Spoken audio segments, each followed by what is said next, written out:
የሀበሻ ጀብዱ ምዕራፍ 18 ተንቀሳቃሹ ከተማ።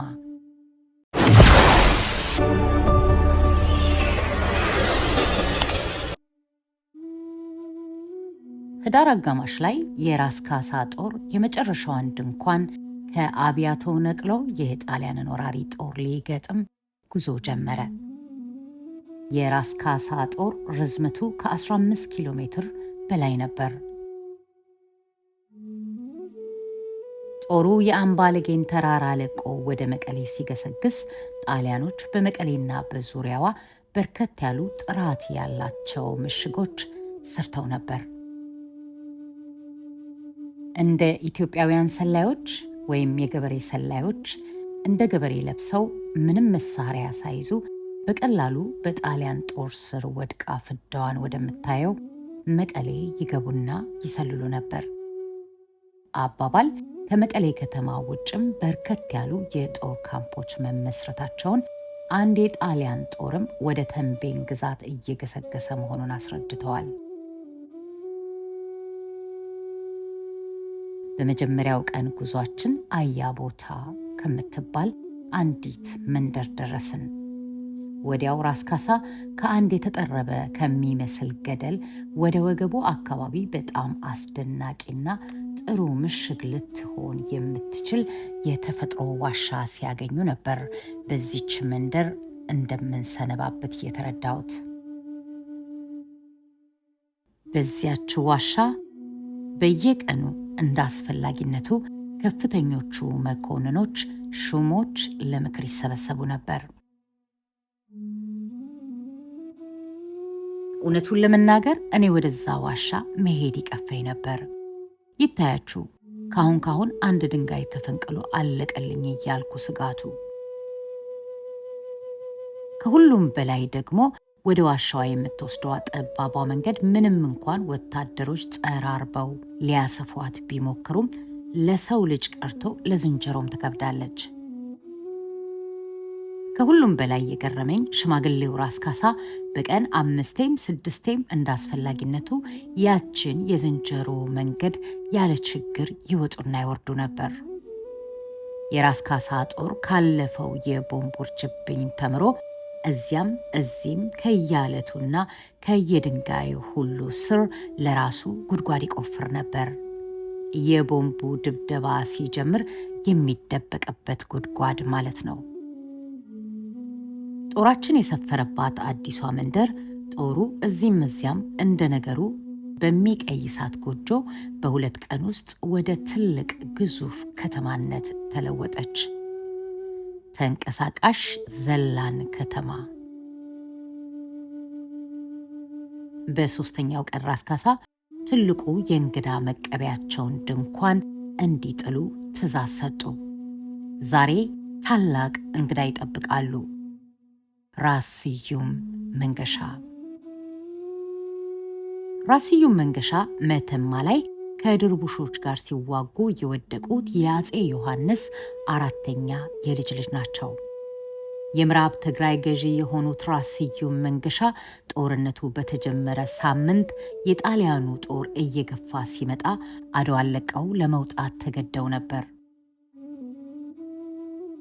እነሆ ከጥቂት ታማኝ ወታደሮቻቸው ጋር ለ6 ሳምንት በተንቤን ተራራማ ክፍል ተጠግተው የኢትዮጵያን ጦር ሲጠባበቁ ከርመው ዛሬ ያ ቀን ደርሶ ወደ ጦር ሰፈራችን ብቅ አሉ።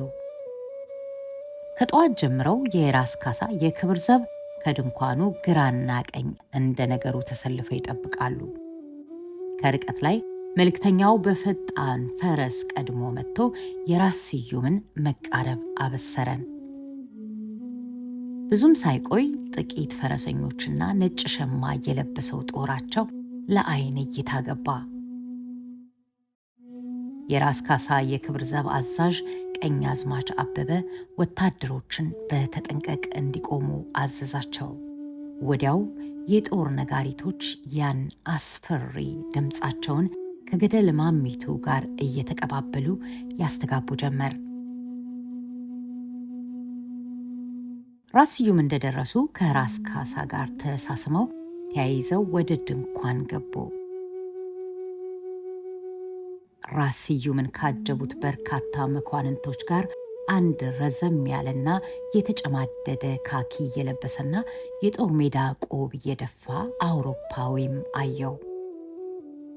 ሰውየው በፈጣን እርምጃ በቀጥታ ወደ እኔ በመምጣት ኮሎኔል ኮኖቫኖቭ እባላለሁ አለና ለሰላምታ እጁን ዘረጋልኝ። ቀጥሎም በፈረንሳይኛ እርግጠኛ ነኝ እርሶ የራስ ካሳ የጦር አማካሪ ፓርለሳክ ኖት አይደል? አለኝ። መገረሜን ሳልደብቅ እንዴት አወቁ ብዬ ሳልጨርስ ኮሎኔል ፋታ ሳይሰጥ ሌሎቹ የት አሉ ብሎ ጠየቀኝ። አሁን ይበልጥ ተገርሜ የቶቹ ብዬ ጠየቅኩት። እስከማውቀው ድረስ ከአዲስ አበባ የራስ ካሳ ጦር 14 አውሮፓውያን መኮንኖችና 7 እንግሊዛዊ ዶክተሮች ተመድበዋል አለኝ ፈርጠም ብሎ። ይቅርታ ኮሎኔል፣ ከልብ እንድስቅ ይፈቀድልኝ አልኩና እንዳበደ ሰው መሳቅ ጀመርኩ። እንደምንም ሳቄን አፍኜ አንድም ዶክተር በጦር ሰፈራችን እንደሌለና ባለው መርፌ ወጊ የሀበሻ ዶክተር ሞቼ ብፈራፈር እንኳን እንዳልታከምና ያለነው ብቸኛ አውሮፓውያን እኔና ጓደኛዬ ብሌር ብቻ መሆናችንን ስነግረው ትንሽ ራሱን ወዝ ወዝ አድርጎ አልፎ አልፎ ብቻውን እየሳቀ ወደ ድንኳኑ አመራ።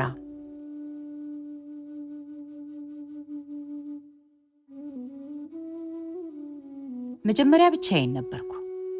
ቀጥሎ ኮሎኔል ተጨመረና 2 ሆነን። ከዚያ ሌላ 3ኛ ፈረንጅ መጥቶ 3 ሆነን። በስተመጨረሻ የኩባው ካፒቴን አሌክሳንደር ዴልቫል የራስ ሙሉጌታ የጦር አማካሪ ማለት ነው መጣና 4 ሆነን ሳለ ወደ ጦርነቱ ማብቂያ ግድም ላይ የመጀመሪያው አውሮፓዊ ዶክተር ሱቭሌር ከአይርላንዳዊው ካፒቴን ሃይኪ ጋር ሲደርስ 2 ሌላ የፖላንድ ተወላጅ በራስ ሙሉጌታ ሰፈር በጣሊያኖች ምርኮ ስር ወደቁ። ከጋዜጠኞችና የጦር ሜዳ ዘጋቢዎች ምንም እንኳን በአዲስ አበባ ቁጥራቸው ከ200 በላይ ቢሆንም በሰሜኑ የጦር ሜዳ ግን አንድም አልነበሩም። እስከማውቀው ድረስ ወደ ደቡብም የዘለቀ ጋዜጠኛ አልነበረም። ይህ በእንዲህ እንዳለ ራስ ካሳ እንግዳ በመቀበያ ተንቀሳቃሽ ሳሎናቸው የክብር እንግዶቻቸውን ተቀብለው ከራስ ስዩም ጎን ለጎን ተቀምጠዋል። እኔና ኮሎኔልም ከራሶች ጀርባ ቆመናል። ራስ ካሳም ራስ ስዩምም አጠር ያሉ ንግግሮች ካደረጉ በኋላ በንጉሠ ነገሥቱ ስም ዋንጫቸውን አነሱ። ለዳግማዊ ድል ወደፊት! አዎ፣ ራስ ካሳ በዚያች ምሽት የመጨረሻዋን የሻምፓኝ ሳጥናቸውን መስዋዕት አደረጉ። በዚያች ምሽት ከኮሎኔሉ ጋር ሌሊቱን በሙሉ ስናወጋ አደርን። አዎ፣ ከዚያች ቅጽበት ጀምሮ እድላችን ተሳስራለች። በአንድ ድንኳን ውስጥ አብረን መኖር ጀምረናል። ወደፊት የሚገጥመንን ሁሉ ከጀግናው የኢትዮጵያ የገበሬ ሰራዊት ጋር ለመጋፈጥ ወደፊት እያልን ሁለታችንም አሸለብን።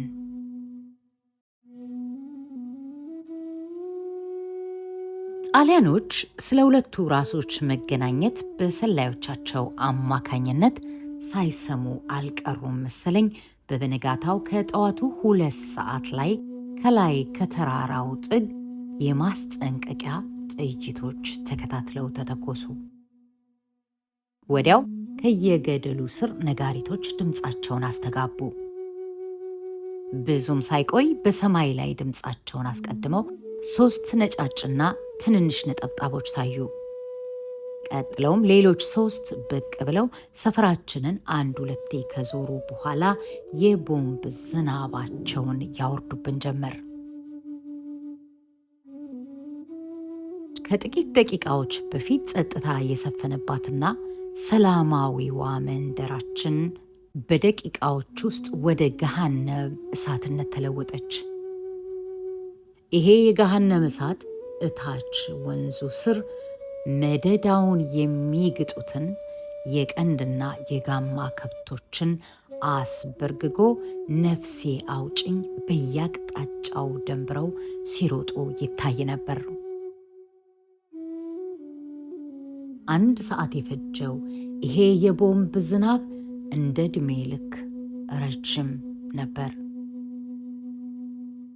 ከ1 ሰዓት በኋላ እነዚያ የተረገሙ የቆርቆሮ አሞራዎች የሞት እሳት መትፋታቸውን ሲተዉ ከተደበቅኩባት ዋሻ ወጥቼ ቁልቁል እየተንደረደርኩ ስወርድ ሳለ የማስጠንቀቂያ 3 ጥይቶች ተከታትለው ተተኮሱ። ብዙም ጊዜ ስላልነበረኝ ሽቅብ መመለሱን ትቼ ከአጠገቤ ካገኘዋት ትንሽ ቁጥቋጦ ስር ተወርውሬ ተኛው። ቋጥኟ ግማሽ አካሌን ስለሸፈነችልኝ እግሮቼን ወደ ቁጥቋጦ ውስጥ ወሽቄ ስጠብቅ አንዱ አውሮፕላን ከሌሎች ተለይቶ ወደ እኔ አቅጣጫ በመብረቅ ፍጥነት ይበር ጀመር። ነፍሴ በጉሮሮዬ ውስጥ ተወተፈች። በዚያ ቅጽበት አውሮፕላኑ በእኔ ላይ የሚወድቅና ሞተሮቹ ብትንትኔን የሚያወጡት እስኪመስለኝ ድረስ ፈራው። ይሁን እንጂ አብራሪው የሚጥላቸው ቦምቦች የሚወድቁት ከኔ ትንሽ ራቅ ብለው ስለነበር እንደምንም ራሴን አረጋግቼ አውሮፕላኑ እንዳለፈኝ ሽቅብ ወደ አስተማማኟ የራስ ካሳ ዋሻ ገሰገስኩ። ይገርማል። ያንን ለዝንጀሮ እንኳን አስቸጋሪ የሆነች የሰርጥ መንገድ እንዴት እንኳን እንዳለፍኳት ሳላውቅ ራሴን ከራስ ካሳ ጎጆ ውስጥ አገኘሁት። ጣሊያኖች የኢትዮጵያ ወታደሮች ተራራውን ተጠግተው መሽገዋል በሚል ግምት 3ቱ የተራራውን አንዱን ክፍል ሲደበድቡ፣ ሌሎቹ 3ቱ ደግሞ ከጀርባ ዞረው የቦምብ ዝናብ ያወርዱበት ነበር። አውሮፕላኖቹ ብዙ ጊዜ ዝቅ ብለው ስለሚበሩ በከፍታ ቦታ ላይ በትክክል አብራሪውን ማየት ይቻል ነበር። እኔም ከራስ ካሳ የቋጥኝ ዋሻ ውስጥ ሆኜ አብራሪውን ጣሊያናዊ ሳይ ደሜ ይፈላ ነበር። ብዙ የኢትዮጵያ ወታደር እንዲህ ዝቅ ብለው ሲበሩ ብዙም ሳያነጣጥሩ ደጋግመው እየተኩሱ ነበር። ከኛም ዋሻ ብዙ ጊዜ ይተኮስ ስለነበር አብራሪው ሁኔታውን ተገንዝቦ ዋሻችንን አግድም በአውሮፕላኑ ላይ የተጠመደውን መትረየስ ያርከፈከፈብን ጀመር። በዚች ቅጽበት ሽማግሌው ራስ ካሳ ሳይቀሩ ይተኩሱ ነበር። በዚህ መልኩ በተደጋጋሚ የቦምቡንና የጥይት ዝናብ ሲያወርዱብን ቆይተው በድንገት አንዷ ቆርቆሮ አሽቆልቁላ መውረድ ጀመረች። የመጀመሪያዋን የጣሊያን አውሮፕላን የኢትዮጵያ ወታደሮች እንደጣሉ ጥርጥር አልነበረውምና ሁሉም ከመሸገበት ዋሻ ወደ ሰማይ እየተኮሰና እየፎከረ በታላቅ ጩኸት አውሮፕላኗ ወደ ወደቀችበት አቅጣጫ መሮጥ ጀመረ። ራስ ካሳም ጠመንጃቸውን እንዳነገቱ ቁልቁል ተንደረደሩ። እኔም ተከተልኳቸው። ለአፍታ ያህል ቆም ብዬ እየፎከረና እንዳንበሳ እያጓራ ውድ ጥይቱን እያንጣጣ በደስታ ቁልቁል እንደናዳ ወደ ሸለቆው የሚወርደውን ባለነጩን ሸማ የገበሬ ወታደር ሳይ እጅጉን ኮራው።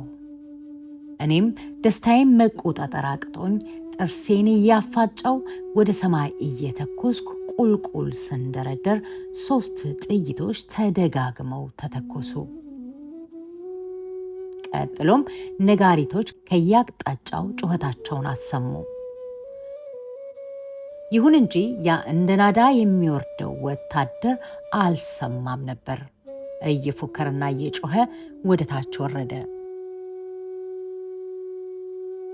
የኢትዮጵያው ጦር እንዲህ አጋዥ አጥቶ ሲወርድ ሁለቱ አውሮፕላኖች ማንዣበብ ጀመሩ። ከቆምኩባት የገደል ጫፍ ላይ ሆኜ ቁልቁል ወደ ታች አየው። አዎ፣ እታች ረባዳው ቦታ ላይ አንድ አውሮፕላን ቆማለች። ብዙ ወታደሮች ከተለያየ አቅጣጫ ወደ አውሮፕላኑ ይሮጣሉ። አንደኛው አብራሪ የአውሮፕላኗን ሞተር ለማስነሳት መዘውሯ ጋር ሲታገል፣ ሁለተኛው በአውሮፕላኗ ላይ የተጠመደውን መትረየስ በኢትዮጵያ ወታደሮች ላይ ሲያርከፈክፍ ወታደሮቻችን እንደ ቅጠል ረገፉ። እኛ ተከስክሳለች ብለን የገመትናት አውሮፕላን እንደምንም በግድ አርፋለች። በዚህ መሃል ሁለቱ አውሮፕላኖች ደርሰው ዝቅ ብለው በመብረር በኢትዮጵያ ወታደር ላይ የሞት ዝናብ ሲያወርዱ፣ አብራሪው ሞተሩን ማስነሳት ቀናውና እንደምንም ተንፏቆ ማኮብኮብ በመቻሉ ከጥቂት ጊዜ በኋላ ከተራራው ጀርባ ተሰወረ።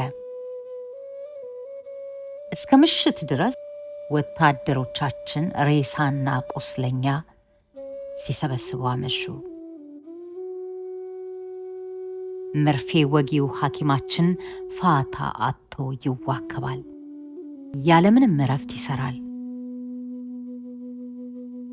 በርካታ ሴቶች ሰብሰብ ብለው ተቀምጠው አሮጌ ሸማ ለቁስል ማሰሪያ ይቀዳሉ። በየዛፉ ስር እንደ ነገሩ ከተገነጠለ ቅርንጫፍ እንጨት በተሰሩ ቃሬዛዎች ላይ ቁስለኞች ተኝተዋል። የሞተው ወደ መቃብሩ ወርዶ ቦታ እስኪለቅ ድረስ ያለምንም ሕክምና ተኝተው ህመማቸውን ውጠው ይጠብቃሉ። በጦር ሰፈራችን በጣም የተጎዳንና ሊድን የማይችል እግር ወይም እጅ መቁረጥ ብሎ ነገር የለም። ለነገሩ ይሄን አይነት አስቸጋሪ ሕክምና ሊያደርግ የሚችል ሐኪምም የሕክምና መሳሪያም የለም። ሁለተኛ የአበሻው ወታደር እግሩን ወይም እጁን ከሚቆረጥ ሞቱን ይመርጣል። እንደምን የዕድሜ ልክ አካለ ጎደሎ ሆኖ የዘመድ አዝማድ ሸክም ሆኖ መኖር ይቻለዋል? እናም ሞትን ይመርጣል። ማምሻው ላይ ቴሌግራፊስቶቻችን አንቴና ማቆሙ ስለቀናቸው ከአዲስ አበባ ጋር መገናኘት ችለናል። ቀጥለንም ከተለያዩ የአውሮፓ ሀገሮች የሚተላለፉ ድምፆችን ስናዳምጥ ቆይተን ከሮማ የተላለፈ ዜና ሰማን። 18 የጣሊያን ቦምባርደር አውሮፕላኖች ለ2 ሰዓታት ያክል የራስ ካሳን ጦር ሰፈር አይቦታ የጦር ሰፈር መደብደባቸውን ገልጾ ወደ ዝርዝር ዜናው በመግባት አንድ የጣሊያን አውሮፕላን በኢትዮጵያ ወታደሮች ተመቶ ጦሩ ከሰፈረበት የጦር ሰፈር ራቅ ብሎ ለማረፍ መገደዱንና አንድ የጣሊያን ወታደራዊ ታዛቢ መኮንን መገደሉን ጭምር አሳወቀ። አብራሪውም ከብዙ ድካም በኋላ የአውሮፕላን ሞተሮቹን ጠግኖ ሞተሩን አስነስቶ መብረር በመቻሉ ወደ ጣሊያኖች የጦር ሰፈር መቀሌ በሰላም መመለሱንና ሌላም ነገር ጨማምሮ አወራ። አዎ፣ የተገደለው ወታደራዊ ታዛቢ ካፒቴን ያኔ ከጦርነቱ በፊት የግድ ለራስ ካሳ የሰሜኑን የኢትዮጵያ ክፍል የሚያሳይ ካርታ የሰጣቸው መሆኑን በኋላ ዘግየት ብዬ ተረድቻለሁ። የጣሊያን ጦር ጀነራል ቀርቶ እያንዳንዱ የመቶ መሪ መኮንን ስለ እያንዳንዷ የኢትዮጵያ ተራራ፣ ወንዝ፣ ጅረትና ሸለቆ፣ ትንንሽ መንደሮች እንኳን ሳይቀር የሚያሳይ ካርታ ይዞ ነበር። የኛ ጦር ግን የነበረችው ከትምህርት ቤት ለዚያውም ከጣሊያን ትምህርት ቤት መማሪያ መጽሐፍ ላይ የተቀደደች የአየር ጸባይ ጠቋሚ ካርታ ብቻ ነበረች። ያቺ ወድቃለች ተከስክሳለች ብለን የገመትናት አውሮፕላን ስትቻኮል 2 ካርታዎች ጥላለን ሄደች። ካርታዎቹ ከአስመራ ከተማ እስከ መቀሌ፣ ከመቀሌ እስከ አምባለጌ ድረስ ያለውን ክፍል ግልጽ አድርገው የሚያሳዩ ነበሩ። ይቺው ካርታ እስከ ጦርነቱ ፍጻሜ ድረስ የነበረችን ብቸኛ ካርታ ነበረች። በጣም ከመሸ በኋላ በአጭር ሞገድ ከፓሪስ የሚተላለፍ ጣቢያ መሳብ ቻልኩ። ከዛች ጣቢያ የታንጎ የሙዚቃ ሜሎዲ ይንቆረቆር ነበር። ፍጹም ጣፋጭ የሆነ የዳንስ ሙዚቃ እዚህ በኢትዮጵያ ተራሮች ጫፍ ላይ እንደ ዝንጀሮ ድንጋይ ታቅፎ መስማት በጣም የሚገርም ነገር ነው። እዚያ ፓሪስ ከዚህ ብዙ ርቆ የዘመኑ ወጣት ያለምንም ሐሳብ ታንጎ እየደነሰ ሴቱን እያጫወተ ቪኖን እየተጎነጨ ሲስቅና ሲጫወት በደስታ ዓለሙን ሲቀጭ የዕድሜ እኩዮቹ ወይም ታናናሾቹ የኢትዮጵያ ወጣቶች ግን እዚህም እዚያም የሞት ጣር ያጥራሉ። ቆስለው ሕመማቸውን ውጠው ያለምንም ማስታገሻ መድኃኒት ያስታምማሉ። ከሰፈርንባት የጦር ሰፈር ዙሪያ የተራቡ ጅቦች ያሰፈስፋሉ። አይ ይቺ ምድር! ብቻ የታንጎ ሙዚቃ ሲቆም አጠር ያለ ዜና ቀረበ። የተባበሩት መንግስታት ድምፅ መስጠታቸውንና በጣሊያን ላይ ማዕቀብ መጣላቸውን አሳወቁ። እንግዲህ በጣሊያን እጅ እንድንወድቅ መቼም አይፈቅዱም፣ አያደርጉትም፣ ይረዱናል።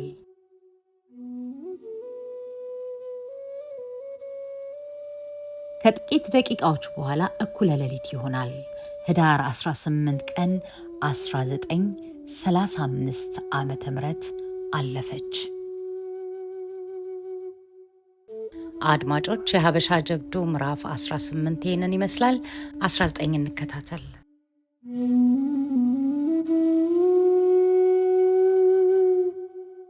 የሀበሻ ጀብዱ ምዕራፍ 19 ሶስቱ ንጉሶች። ራስ ስዩም መንገሻ ዛሬ ያደሩት እኛ ጦር ሰፈር ነው።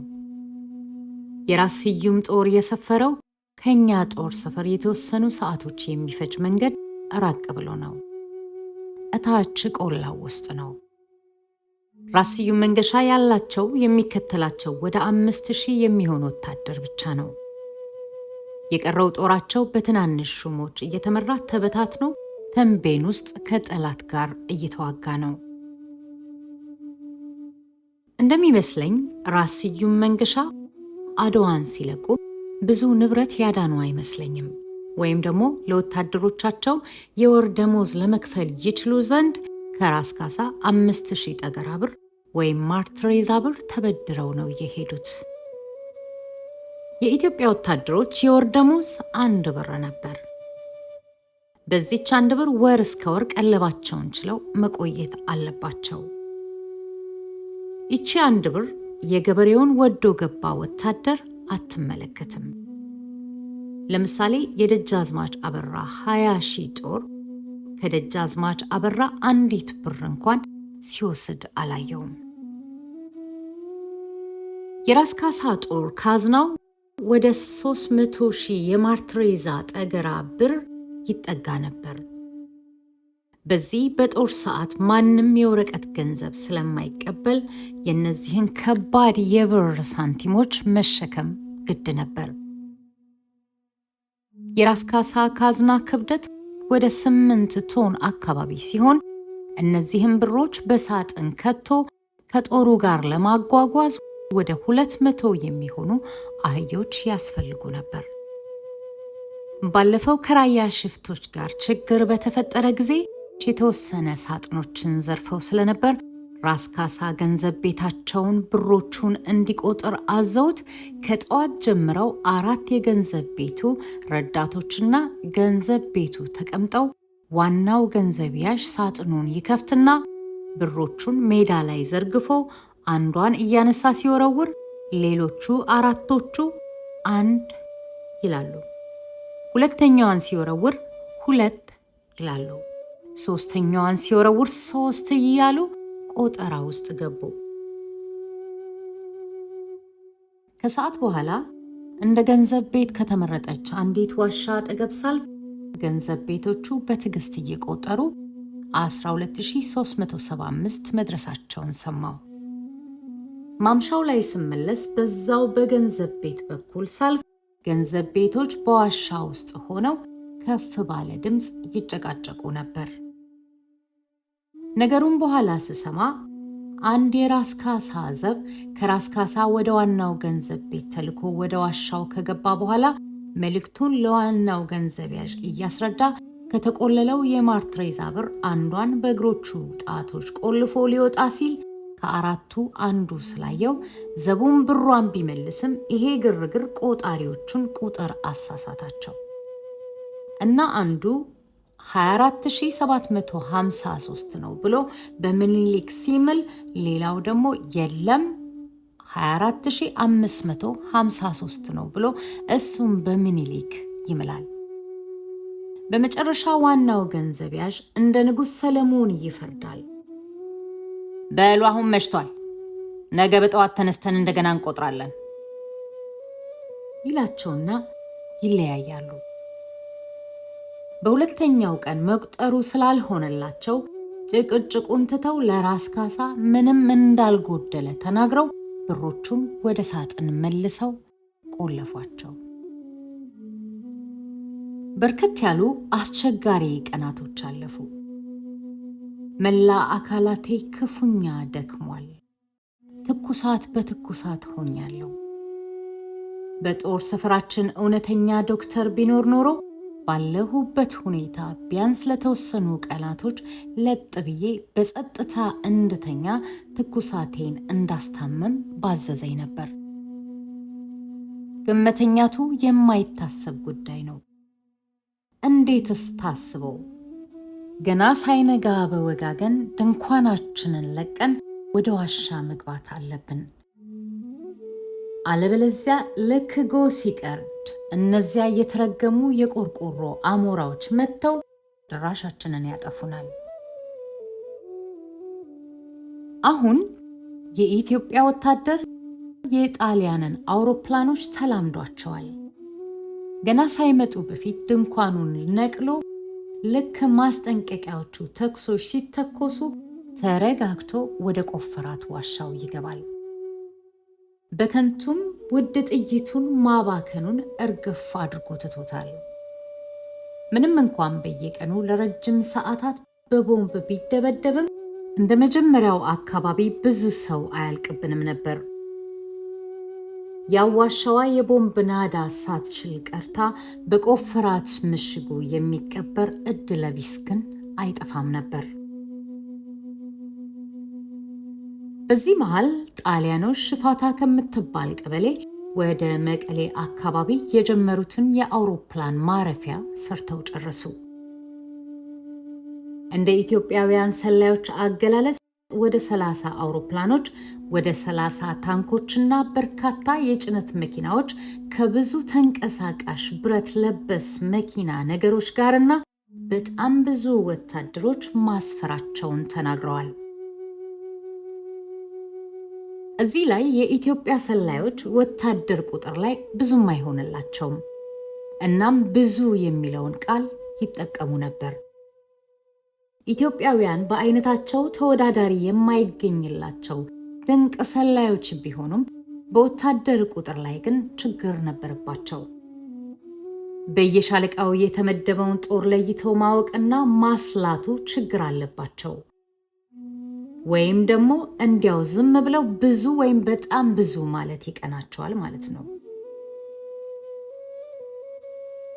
ራስ ካሳ ከራስ ስዩም ጋር ከመከሩ በኋላ መቀሌ የሰፈረው ጦር ላይ ጥቃት ከመሰንዘራቸው በፊት ትክክለኛውን የጣሊያን ወታደር ቁጥር ማወቅ በመፈለጋቸው ብልጥና አሉ የሚሏቸውን ሹማምንቶች ለስለላ መላክ ጀመሩ።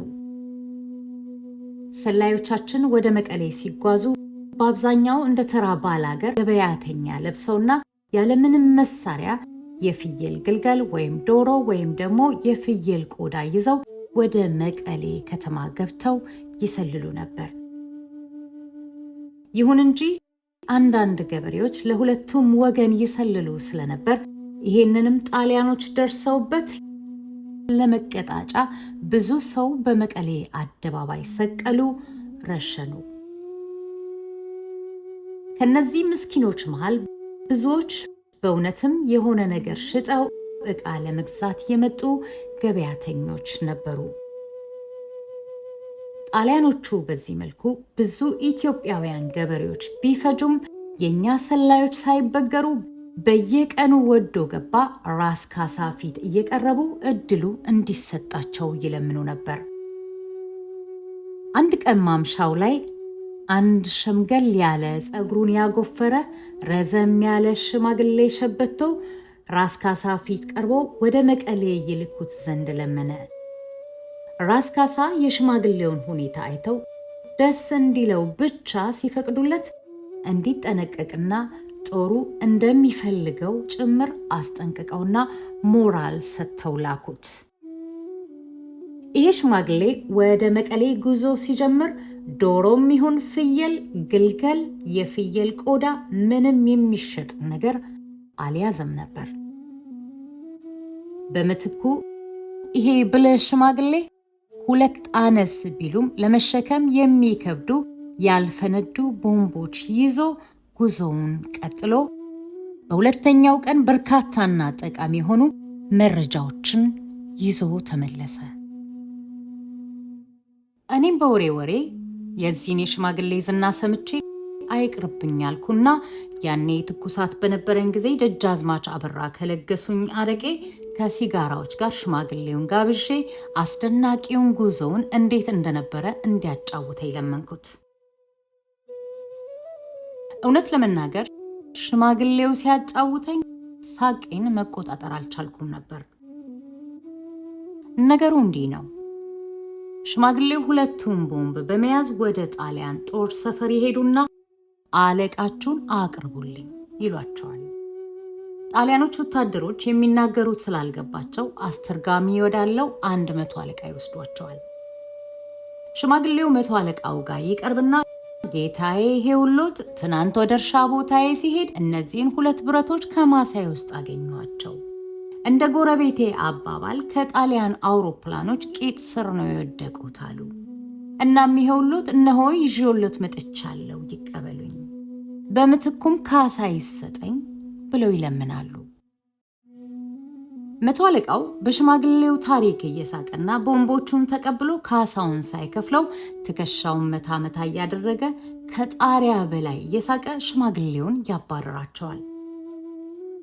ሽማግሌው በዚህ መልኩ ከአንዱ የጦር ሰፈር ወደ ሌላው እየዞሩ 100 አለቃ ብረቶቼን ወስዶ ብሬን ሳይሰጠኝ አባረረኝ፣ ከጣሊያኑ ንጉሥ ዘንድ አቅርቡኝ እያሉ ሲከሱ ሁሉም ቦታ እየሳቁባቸውና ያላገጡባቸው ሲያባረሯቸው ተመሳሳይ ታሪክ እያወሩ ተመሳሳይ መልስ እየገጠማቸው በመቀሌ ከተማና በአካባቢው ያለውን የጣሊያን ጦር ሰፈር አንድም ሳይቀር ሰልለው ተመለሱ። አዎ ድንቅና ብልህ ሽማግሌ መሆናቸው አስደስቶኝ እያደነቅኳቸው ምሽቱን ስንጫወት ቆይተን በኮዳዬ የነበረችው አረቄ ተንጠፍጥፋ ስታልቅ ተለያየን። ለመጀመሪያ ጊዜ ራስ ካሳ ህዳር 25 ቀን የመጀመሪያ ልጃቸውን ደጃዝማች ወንደሰንንና ደጃዝማች ጨቡዴን ከ10,000 ወታደሮች ጋር የአምባራዶምን ተራራ ጫፍ እንዲይዙ አዘው ላኳቸው። የሚገርመው ነገር የጣሊያን ዕውቅ ጀነራሎች ታሪክ የማይረሳው ታላቅ ስህተት የአምባራዶምን የመሰለች ቁልፍ ቦታ የኢትዮጵያ ሰራዊት ሳይደርስ በፊት ቀድመው አለመያዛቸው ነበር። የሁለቱ ደጃዝማች ጦር የጣሊያን ሰላይ አውሮፕላኖች እንዳያዩአቸው ሌሊቱን ጨለማን ተገን አድርገው ሲጓዙ አድረው ሊነጋጋ ሲል አምባራዶም ደርሰው መሸጉ።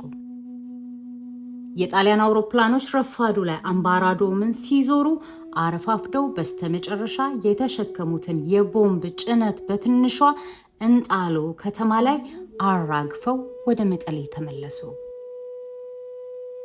አምባራዶም ከባህር ወለል በላይ 2756 ሜትር ከፍታ ያላት ለሁለቱም ወሳኝ መንገዶች ማለት ወደ መሃል ሀገር ዘልቆ ለመግባት አምባለጌን አልፎ ወደ ሰቆጣ ለማለፍ የሚያስችሉ መንገዶችን መቆጣጠሪያ ብቸኛ አማካይ ቦታ ነበረች። ሆነም ቀረ ከሁለት ወር በኋላ አምባራዶምን ለመቆጣጠር ከራስ ሙልጌታ ጦር ጋር 2 ሳምንት የፈጀ ከባድ ጦርነት ተደርጎበት የጣሊያን ጦር ምንጊዜም የማይረሳው ከፍተኛ ሽንፈት ገጥሞት ተመልሷል። ዋናው የራስ ካሳ ጦር እስካሁን የሰፈረበት አይቦታ የጦር ሰፈር ሆኖ የራስ ሙልጌታን መምጣት በትዕግስት ሲጠብቅ የጣሊያን ጦር ሌት ተቀን በመቀሌና አካባቢዋ ያለውን ጦር እያጠናከረ ከመቀሌ ወደ መሃል ሀገር የሚወስድ ጥርጊያ መንገድ በመስራት ላይ ነው። በዚህ መንገድ ጠረጋ ስራ ላይ የተሰማሩት በአብዛኛው ኤርትራውያን ሲሆኑ የቀን ደሞዛቸውም 1 ብር ተኩል ነበረ። ከኢትዮጵያ ወታደር የወር ደሞዝ ማለት 1 ብር ጋር ስናወዳድረው በርካታ የትግራይ ተወላጆች ከጦራቸው እየጠፉ ለጣሊያኖች መንገድ ጠረጋ መግባታቸው ሊገርመን አይገባም። እነዚህ የትግራይ ልጆች ጥቂት ብሮችን ካጠራቀሙ በኋላ ወደ ሹሞቻቸው በመመለስ በጦርነቱ ሙሉ በሙሉ በመሳተፍ ብቻ ሳይሆን ለራስ ካሳም በጣም ትልቅ ጠቀሜታ ያላቸው መረጃዎችን ይዘው ተመልሰዋል። ጣሊያኖች እንዲህ በቀላል ገንዘብ በርካታ የሰው ጉልበት ተጠቅመው መንገድ የመጥረጉን ስራ ገፍተውበት ከመቀሌ ብዙ ርቀው ሌት ተቀን እያሰሩ አልፎ አልፎ ቀን ላይ በብዙ ብረት ለበስ ተሽከርካሪዎች ሲዘዋወሩ ታይተዋል። ይህን የተገነዘቡት ሁለቱ ደጃዝማቾች ወንደሰንና ጨቡዴ የመንገድ ስራውን ለማጨናገፍ ጥቃት ቢሰነዝሩም በቀላሉ ምሽጋቸው እንዲመለሱ በዘመናዊ መሳሪያ የታጠቀው የጣሊያን ልዩ ብርጌድ አስገድዷቸው ነበር። ምንም እንኳን ጦርነቱ ከተጀመረ 2 ወር ቢያልፍም እስካሁን እዚህም እዚያም ከሚተኮሱ አነስተኛ ተኩሶች በስተቀር የኢትዮጵያ ጦር ፊት ለፊት ከጠላት ጦር ጋር ገና አልገጠመም። የራስ ካሳ ዋናው ጦር በትዕግስት የራስ ሙልጌታን ጦር እየጠበቀ ይገኛል። በንጉሠ ነገሥቱ አስተዳደር የኢትዮጵያ ጦር ሚኒስተር የሆኑት ራስ ሙልጌታ ከአዲስ አበባ ከ100,000 ጦር በላይ ይዘው ከዛሬ 2 ወር በፊት ቢነሱም እንደምንሰማው ወሬ ከሳምንት በፊት ማይጨው ገብተዋል። ከዚሁ ጋር ተያይዞ በሚናፈስ ወሬ ጦራቸው ማይጨው ከመድረሱ በፊት ወደ ቆቦ አካባቢ በራያዎች ጥቃት ደርሶባቸው እንደነበረና ከ2 ቀን በላይ በፈጀው በዚሁ በሁለት ወንድማማቾች የመልስ ምት ጦርነት በርካታ ሰው ከሁለቱም ወገን ማለቁንና ራያዎች በስተመጨረሻ መሸሻቸውን ሰምተናል። ለነገሩ ዘላኗ የኛም ጦር ሰፈር ሳትዘረፍ ያደረችበት ቀን የለም። ከማስታውሰውና ከባድ ደም ከፈሰሰበት ግጭት በእኛ የጦር ሰፈር ማለት ነው ታኅሳስ 3 ቀን ሌሊት ነው። በዚሁ ወንድም የመግደል ጦርነት ከኛ ወገን 15 ወታደሮች ጦራችንንና ንብረታችንን ሲከላከሉ ሲወድቁ ከሽፍቶቹ ወገን 30 ገደማ በከንቱ ተገድለዋል። የቁስለኞቹን ቁጥር መርፌ ወጊው ዶክተራችንም የሚያውቀው አይመስለኝም። አሳዛኝ ታሪክ ነውና በዚሁ ይቀር። እኔም ላስታውሰው አልፈልግም። ታኅሳስ 10 ቀን ረፋዱ ላይ ከወደ አምባለጌ በኩል 4 አውሮፕላኖች ወደ መቀሌ እየተመለሱ ነው። በኋላ እንደሰማሁት እነዚህ 4 አውሮፕላኖች የንጉሠ ነገሥቱን ጦር ደሴ ላይ ደብድበው መመለሳቸው ነበር። ከሰዓት በኋላ ባለ 3 ሞተር አውሮፕላኖች አምባለጌን ዙሪያ መደብደብ ጀመሩ።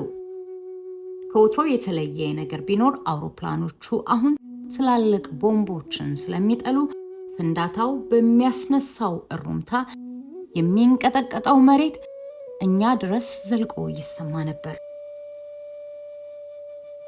ማምሻው ላይ እታች ረባዳማው ቦታ ላይ እንደ ጉንዳን ሰራዊት መስመር ይዞ የሚርመሰመሰው የኢትዮጵያ ጦር ተራራውን እየወጣ ወደኛ ሲዘልቃየው ቀዳሚውና በደጃዝማች አውራሪስ የሚመራው ከጅማ የተነሳው የራስ ሙሉጌታ ጦር ነበር። ሌሊቱን ሙሉ ሲጎርፍ ያደረው የራስ ሙሉጌታ ጦር ዝርክርኩ የወጣ በጉዞ የደከመ ነበረ። በሚቀጥሉት 2 ቀናትም የባላገሩ ጦር ከያቅጣጫው እየወጣ ይቀላቀል ነበር። በመጨረሻ ታኅሳስ 12 ቀን ለረጅም ጊዜ ሲጠበቅ የነበረው የራስ ሙሉጌታ ጦርና እሳቸው ራስ ሙሉጌታ ከኛ ዘንድ ደረሱ። የራስ ሙሉጌታ ወታደሮች ከኢትዮጵያ መንግስት ደሞዝ የሚከፈላቸው እውነተኞቹ የኢትዮጵያ ወታደሮች ነበሩ። ራስ ሙሉጌታ ከጦሩ ጋር በርከት ያሉ በቤልጅየም መኮንኖች የሰለጠኑ ወታደሮችም ነበራቸው። ፈጣኖችም ባለ 20 ሚሜ የስዊዘርላንድ ካምፓኒ ኦሊዮን የሰራቸውን መካከለኛ መድፎችም የታጠቀ ጦር ነበር። ይሁን እንጂ በአብዛኛው የራስ ሙሉጌታ ጦር የታጠቀው ባህላዊው መሳሪያ ነበረ። በሺዎች የሚቆጠሩ እጅና እግራቸውን ብቻ ይዘው የመጡም ይገኙበታል። ራስ ሙሉጌታ የተራራውን ምስራቃዊ ክፍል ይዘው ሰፈሩ። በዚህ በኩል ብዙም ሰው የማይጠቀምበት ከመቀሌ ወደ ደቡብ እስከ ደሴ ድረስ የሚወስደው መንገድ ነበረው። ከወር በላይ የራስ ሙሉጌታ ጦር በመንገድ ላይ ያለ ብዙ የሚናፈሱ አስደሳች ወሬዎች ነበሩ።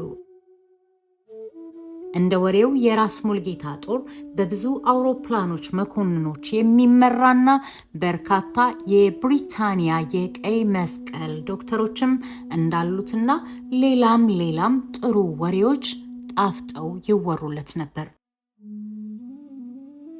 አሁን ራስ ሙሉጌታንና ጦራቸውን ሳይ ያቺ ወሬ እውነትም ወሬ ብቻ ሆና ቀረች። አንድም ዶክተር አብሯቸው የለም። ከአንድ ካፒቴን በስተቀር ማንም አልነበረም። ኩባዊው ካፒቴን አሌክሳንድሮ ዴልቫል 30 ዓመት ቢሆነው ነው።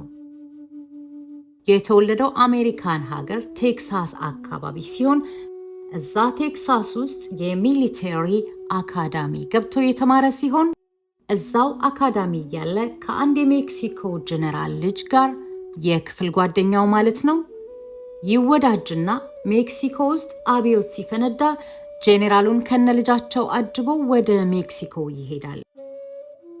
የሜክሲኮ አብዮት ሳይሳካ ቀርቶ ጄኔራሉ ከነልጃቸው ወደ ሌላ የላቲን አሜሪካ ሀገር ሲሰደዱ ወጣቱ አሌሳንድሮ አጅቧቸው ተሰደደ። ብዙም ሳይቆይ አሌሳንድሮ ኤኳዶር ውስጥ በተካሄደ አብዮት ይካፈላል።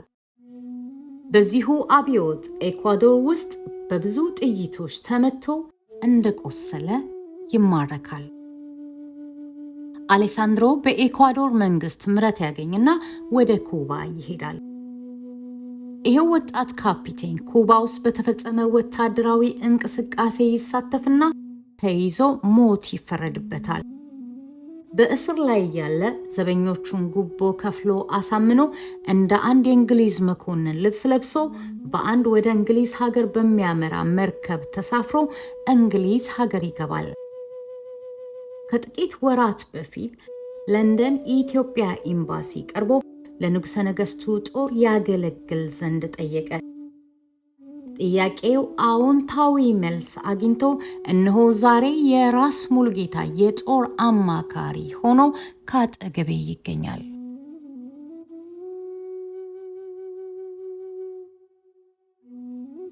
በነጋታው ረፋዱ ላይ ራስ ስዩም መንገሻ ከትልልቆቹ ሹሞቻቸው ጋር ሰፈር ደረሱ። በራስ ካሳ የእንግዳ መቀበያ ድንኳን ለመጀመሪያ ጊዜ ሶስቱ ከፍተኛ ባለስልጣኖች ለምክር ወደ ድንኳኗ ሳሎን ገቡ። ሶስቱ ያልነገሱ ንጉሶች ከፍ ብሎ በተዘጋጀ መድረክ ላይ ውዱ የፋርስ አበባ ምንጣፍ ተነጥፎላቸው መሃል ላይ የሰሜኑ የጦር ጠቅላይ አዛዥ ራስ ካሳ ሲቀመጡ ከቀኛቸው ወገን ራስ ስዩም መንገሻ የአፄ ዮሐንስ የልጅ ልጅ፣ በስተግራቸው ሸበተው ሽማግሌ ራስ ሙሉጌታ የኢትዮጵያ የጦር ሚኒስትር ተቀመጡ። እነዚህ ያልነገሱ ሶስት ንጉሶች እግራቸው ስር የአበባ ምንጣፍ ተነጥፎላቸው አሉ የተባሉ ከፍተኛ መኮንኖችና የጦር አበጋዞች እንደየደረጃቸው የስልጣን ተዋረድ ተቀምጠዋል። ምናልባትም በኢትዮጵያ ታሪክ ለመጀመሪያ ጊዜ ይመስላል እንዲህ አይነት ከፍተኛ ባለስልጣኖች በአንድ ድንኳን ውስጥ ሲሰበሰቡ።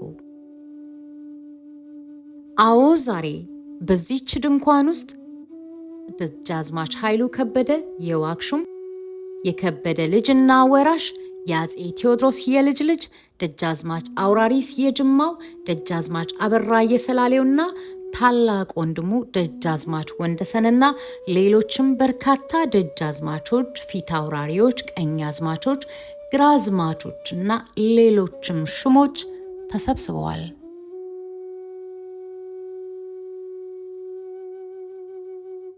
የራስ ካሳ እልፍኝ አስከልካይ ለዛሬው ቀን ክብር የሚገባውን ልብሱን ከሳጥኑ አውጥቶ እንደተጨማደደች ለብሶ በዚያች ድንኳን ውስጥ ያሉ ሹማምንቶች በትክክልና በየደረጃቸው መቀመጣቸውንና እንደ ማዕረጋቸውና እንደ አካባቢው ወግ የተለያየ ቀለም ባላቸው እራፊ ጨርቅ እየተሸፈነ የሚታደላቸው ጠጅ መድረሱን ይቆጣጠራል።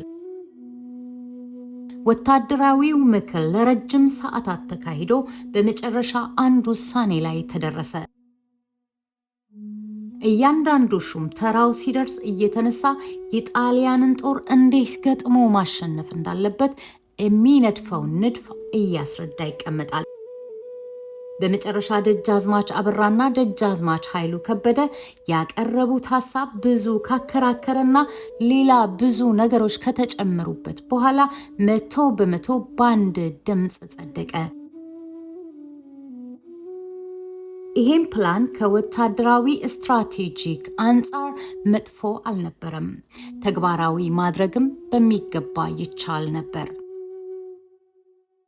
በዚሁ ቅድ መሰረት ራስ ሙሉጌታ ከመቀሌ በስተ ምስራቅ ያለውን ቦታ እንዲይዝ፣ ራስ ካሳና ራስ ስዩም በህብረት የአምባራዶምን ተራራ ይዘው ወደ ተንቤን እንዲገፉና የመቀሌን ዙሪያ ከቦ በገራልታ ያሉ ሁሉንም መንገዶች ዘግቶ ይዘው የጣሊያን ሰራዊት ምንም አይነት ስንቅና ትጥቅ እንዳያገኝ ማድረግ ነበር።